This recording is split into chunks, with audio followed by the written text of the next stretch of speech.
Hello there. Hello, Marion and Mary and Ali. And I'm sure there are lots of others on now. Welcome all. I'm Gildart Jackson, and this is Fireside Reading, where every day I sit in front of the fire and I read to those who might like to join us. I say every day, but not quite every day. Some days, like tomorrow and the day after, I have other things to do, and we all have, hopefully, other things to do. Tomorrow's Thanksgiving. I do hope you have a wonderful day, and we won't be reading at 5 tomorrow or Friday. We have a full house here, which is very exciting, and I hope you do too, and I hope you're all going to have a lovely Thanksgiving. But before that, let's continue with a little bit of Agatha Christie, shall we? Welcome to a fireside reading of The Murder of Roger Ackroyd, Chapter 14, Mrs. Ackroyd. After the evening talk I've just chronicled, the affair seemed to me to enter on a different phase. The whole thing can be divided into two parts, each clear and distinct from the other. Part 1 ranges from Ackroyd's death on the Friday evening to the following Monday night. It is the straightforward narrative of what occurred as presented to Hercule Poirot. I was at Poirot's elbow the whole time. I saw what he saw. I tried my best to read his mind. As I know now, I failed in this latter task. Though Poirot showed me all his discoveries, as for instance the gold wedding ring, he held back the vital and yet logical impressions that he formed. As I came to know later, this secrecy was characteristic of him. He would throw out hints and suggestions, but beyond that, he would not go. As I say, up till the Monday evening, my narrative might have been that of Poirot himself. I played Watson to his Sherlock. But after Monday, our ways diverged. Poirot was busy on his own account. I got to hear of what he was doing because in King's Abbot you get to hear of everything, but he did not take me into his confidence beforehand. And I, too, had my own preoccupations. On looking back, the thing that strikes me most is the piecemeal character of this period. Everyone had a hand in the elucidation of the mystery.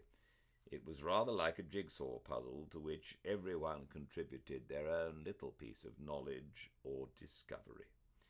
But their task ended there. To Poirot alone belongs the renown of fitting those pieces into their correct place. Some of the incidents seemed at the time irrelevant and unmeaning. There was, for instance, the question of the black boots, but that comes later.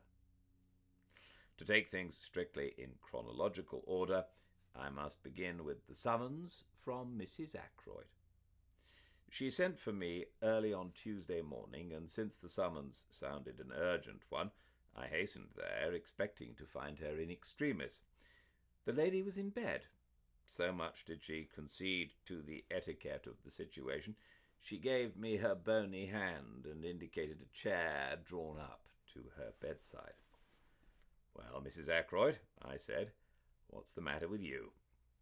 I spoke with that kind of spurious geniality which seems to be expected of general practitioners. "I'm prostrated," said Mrs. Ackroyd in a faint voice. "Absolutely prostrated. It's the shock of poor Roger's death. They say these things often aren't felt at the time, you know. It's the reaction afterwards." It is a pity that a doctor is precluded by his profession from being able sometimes to say what he really thinks. I would have given anything to be able to answer bunkum. Instead, I suggested a tonic. Mrs. Ackroyd accepted the tonic. One move in the game seemed now to be concluded. Not for a moment did I imagine that I had been sent for because of the shock occasioned by Ackroyd's death. But Mrs. Ackroyd is totally incapable of pursuing a straightforward course on any subject. She always approaches her object by tortuous means. I wondered very much why it was she had sent for me. "And then that scene yesterday," continued my patient. She paused as though expecting me to take up a cue. "What scene?" "Doctor, how can you? Have you forgotten that dreadful little Frenchman, or Belgian, or whatever he is, bullying us all like he did? It has quite upset me coming on top of Roger's death." "I'm very sorry, Mrs. Ackroyd," I said. "I don't know what he meant, shouting at us like that. I should hope I know my duty too well to dream of concealing anything. I have given the police every assistance in my power." Mrs. Ackroyd paused, and I said, "Quite so." I was beginning to have a glimmering of what all the trouble was about. "No one can say that I have failed in my duty," continued Mrs. Ackroyd. "I am sure Inspector Raglan is perfectly satisfied. Why should this little upstart of a foreigner make a fuss? A most ridiculous-looking creature he is, too, just like a comic Frenchman in a review. I can't think why Flora insisted on bringing him into the case. She never said a word to me about it, just went off and did it on her own. Flora is too independent. I am a woman of the world, and her mother. She should have come to me for advice first." I listened to all this in silence. "What does he think? That's what I want to know. Does he actually imagine I'm hiding something? He positively accused me yesterday." I shrugged my shoulders. "It is surely of no consequence, Mrs. Ackroyd," I said, "since you are not concealing anything. Any remarks he may have made do not apply to you." Mrs. Ackroyd went off at a tangent after her usual fashion. "Servants are so tiresome," she said. "They gossip and they talk amongst themselves. And then it gets round, and all the time there's probably nothing in it at all." Have the servants been talking?" I asked. "What about?" Mrs. Ackroyd cast a very shrewd glance at me. It quite threw me off my balance. "I was sure you'd know, Doctor, if anyone did. You were with Monsieur Poirot all the time, weren't you?" "I was." "Then of course you know. It was that girl, Ursula Bourne, wasn't it? Naturally, she's leaving. She would want to make all the trouble she could. Spiteful, that's what they are. They're all alike. Now, you being there, Doctor, you must know exactly what she did say. I'm most anxious that no wrong impression should get about. After all, you don't repeat every little detail to the police, do you? There are family matters sometimes. Nothing to do with the question of the murder, but if the girl was spiteful, she may have made out all sorts of things." I was shrewd enough to see that a very real anxiety lay behind these outpourings. Poirot had been justified in his premises. Of the 6 people round the table yesterday, Mrs. Ackroyd at least had something to hide. It was for me to discover what that something might be. "If I were you, Mrs. Ackroyd," I said brusquely, "I should make a clean breast of things." She gave a little scream. "Oh, Doctor, how can you be so abrupt? It sounds as though... And I can explain everything so simply." "Then why not do so?" I suggested. Mrs. Ackroyd took out a frilled handkerchief and became tearful. "I thought, Doctor, that you might put it to Monsieur Poirot. Explain it, because it's so difficult for a foreigner to see our point of view. And you don't know, nobody could know, what I've had to contend with. A martyrdom, a long martyrdom. That's what my life has been. I don't like to speak ill of the dead, but there it is. Not the smallest bill but it had all to be gone over, just as though Roger had had a few miserly hundreds a year instead of being, as Mr. Hammond told me yesterday, one of the wealthiest men in these parts. Mrs. Ackroyd paused to dab her eyes with the frilled handkerchief. Yes, I said encouragingly. You were talking about bills. Those dreadful bills. And some I didn't like to show Roger at all.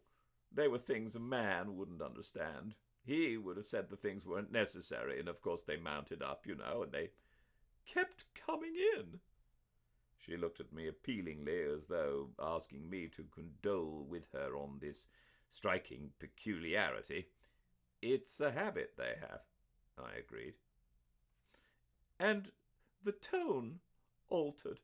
Became quite abusive, I assure you, Doctor. I was becoming a nervous wreck. I couldn't sleep at nights, and a dreadful fluttering around the heart. And then I got a letter from a Scotch gentleman. As a matter of fact, there were 2 letters. Both Scotch gentlemen. Mr. Bruce Macpherson was one, and the other was Colin MacDonald. Quite a coincidence. Hardly that, I said dryly. They are usually Scotch gentlemen, but I suspect a Semitic strain in their ancestry. £10 to 10,000 on note of hand alone, murmured Mrs. Ackroyd reminiscently. I wrote to one of them, but it seemed there were difficulties. She paused. I gathered that we were just coming to delicate ground. I have never known anyone more difficult to bring to the point. You see, murmured Mrs. Ackroyd, it's all a question of expectations, isn't it? Testamentary expectations. And though, of course, I expected that Roger would provide for me, I didn't know. I thought that if only I could glance over a copy of his will, not in any sense of vulgar prying, but just so that I could make my own arrangements. She glanced sideways at me. The position was now very delicate indeed. Fortunately, words, ingeniously used, will serve to mask the ugliness of naked facts. I could only tell this to you, dear Mr. Shepherd, Dr. Shepherd, said Mrs. Ackroyd rapidly. I can trust you not to misjudge me, and to represent the matter in the right light to Monsieur Poirot. It was on Friday afternoon. She came to a stop and swallowed uncertainly. Yes, I repeated encouragingly. On Friday afternoon. Well, everyone was out, or so I thought, and I went into Roger's study. I had some real reason for going there. I mean, there was nothing underhand about it. And as I saw all the papers heaped on the desk, it just came to me like a flash. I wonder if Roger keeps his will in one of the drawers of the desk. I'm so impulsive, always was from a child. I do things on the spur of the moment. He'd left his keys, very careless of him, in the lock of the top drawer. I see, I said helpfully. So you searched the desk. Did you find the will? Mrs. Ackroyd gave a little scream, and I realized that I had not been sufficiently diplomatic. How dreadful it sounds! But it wasn't at all like that, really. Of course it wasn't, I said hastily. You must forgive my unfortunate way of putting things. You see, men are so peculiar. In dear Roger's place, I should not have objected to revealing the provisions of my will, but men are so secretive. One is forced to adopt little subterfuges in self-defense. And the result of the little subterfuge? I said. That's just what I'm telling you. As I got to the bottom drawer, Bourne came in. Most awkward. Of course, I shut the drawer and stood up, and I called her attention to a few specks of dust on the surface, but I didn't like the way she looked. Quite respectful in manner, but a very nasty light in her eyes. Almost contemptuous, if you know what I mean. I have never liked that girl very much. She's a good servant, and she says ma'am and doesn't object to wearing caps and aprons, which I declare to you a lot of them do nowadays. And she can say "not at home" without scruples if she has to answer the door instead of Parker. And she doesn't have those peculiar gurgling noises inside which so many parlour maids seem to have when they wait at table. Let me see, where was I? You were saying that in spite of several valuable qualities, you never liked Bourne. No more I do. She's odd. There's something different about her from the others. Too well educated, that's my opinion. You can't tell who are ladies and who aren't nowadays. And what happened next? I asked. Nothing. At least, Roger came in and I thought he was out for a walk, and he said, "What's all this?" And I said, "Nothing. I just came in to fetch Punch." And I took Punch and went out with it. Bourne stayed behind. I heard her asking Roger if she could speak to him for a minute. I went straight up to my room to lie down. I was very upset. There was a pause. "You will explain to Monsieur Poirot, won't you? You can see for yourself what a trivial matter the whole thing was, but, of course, when he was so stern about concealing things, I thought of this at once. Bourne may have made some extraordinary story out of it, but you can explain, can't you?" "That is all," I said. "You have told me everything?" "Yes," said Mrs. Ackroyd. "Oh, yes," she said firmly. But I had noted the momentary hesitation, and I knew that there was still something she was keeping back. It was nothing less than a flash of sheer genius that prompted me to ask the question I did. "Mrs. Ackroyd," I said, "was it you who left the silver table open?" I had my answer in the blush of guilt that even rouge and powder could not conceal. "How did you know?" she whispered. "It was you, then?" "Yes, you see, there were 1 or 2 pieces of old silver. Very interesting. I had been reading up the subject, and there was an illustration of quite a small piece which had fetched an immense sum at Christie's. It looked to me just the same as the one in the silver table. I thought I would take it up to London with me when I went and have it valued. Then, if it really was a valuable piece, just think what a charming surprise it would have been for Roger." I refrained from comments accepting Mrs. Ackroyd's story on its own merits. I even forbore to ask her why it was necessary to abstract what she wanted in such a surreptitious manner. "Why did you leave the lid open?" I asked. "Did you forget?" "I was startled," said Mrs. Ackroyd. "I heard footsteps coming along the terrace outside. I hastened out of the room and just got up the stairs before Parker opened the front door to you." "That must have been Miss Russell," I said thoughtfully. Miss Ackroyd had revealed to me one fact that was extremely interesting.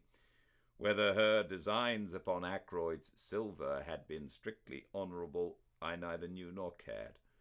What did interest me was the fact that Miss Russell must have entered the drawing-room by the window, and that I had not been wrong when I judged her to be out of breath with running. Where had she been? I thought of the summer-house and the scrap of cambric.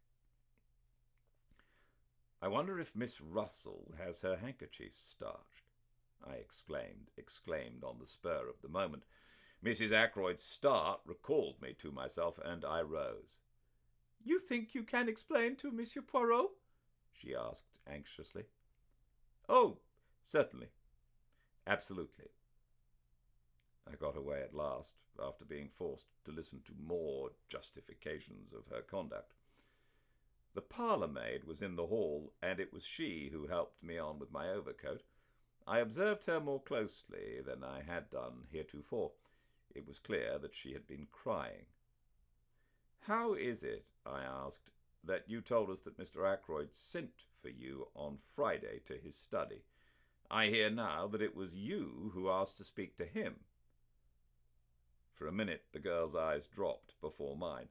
Then she spoke. "I meant to leave in any case.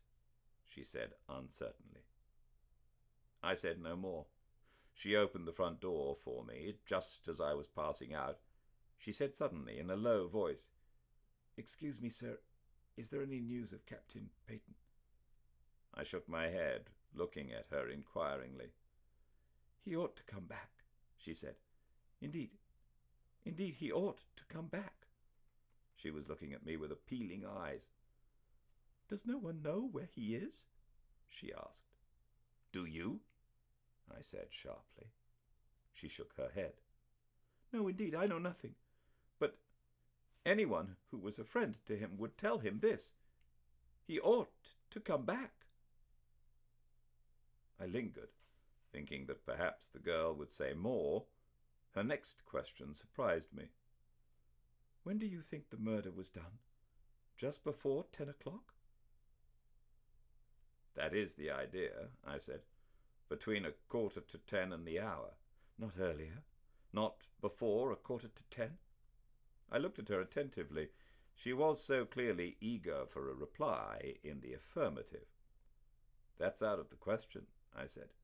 "Miss Ackroyd saw her uncle alive at 9:45. She turned away, and her whole figure seemed to droop. "A handsome girl," I said to myself as I drove off. "An exceedingly handsome girl." Caroline was at home. She had had a visit from Poirot, and was very pleased and important about it. "I am helping him with the case," she explained.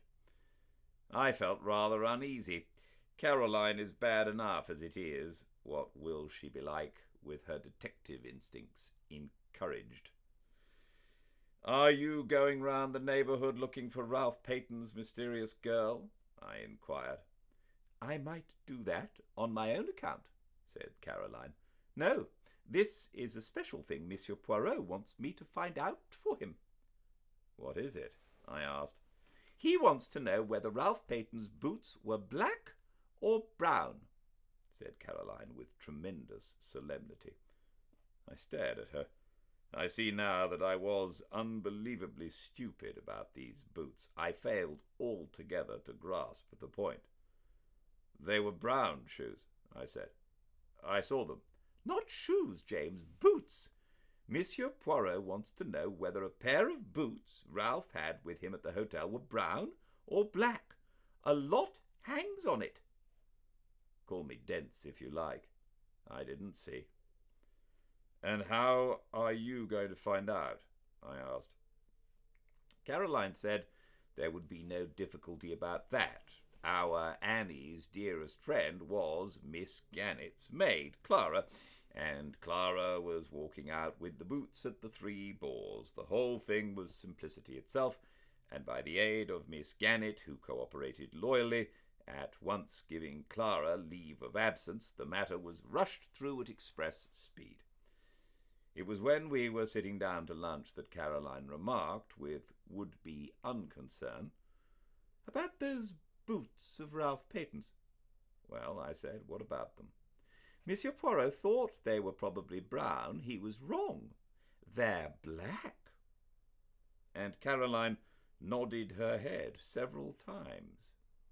She evidently felt she had scored a point over Poirot. I did not answer. I was puzzling over what the colour of a pair of Ralph Peyton's boots had to do with the case.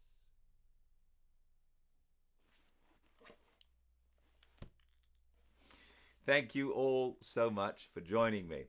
I will see you all in 3 days. We're no reading on Thursday, no reading on Friday, but back again on Saturday.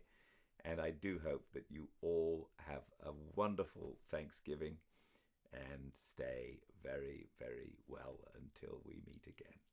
Till then, I will see you soon. Happy Thanksgiving. Bye-bye.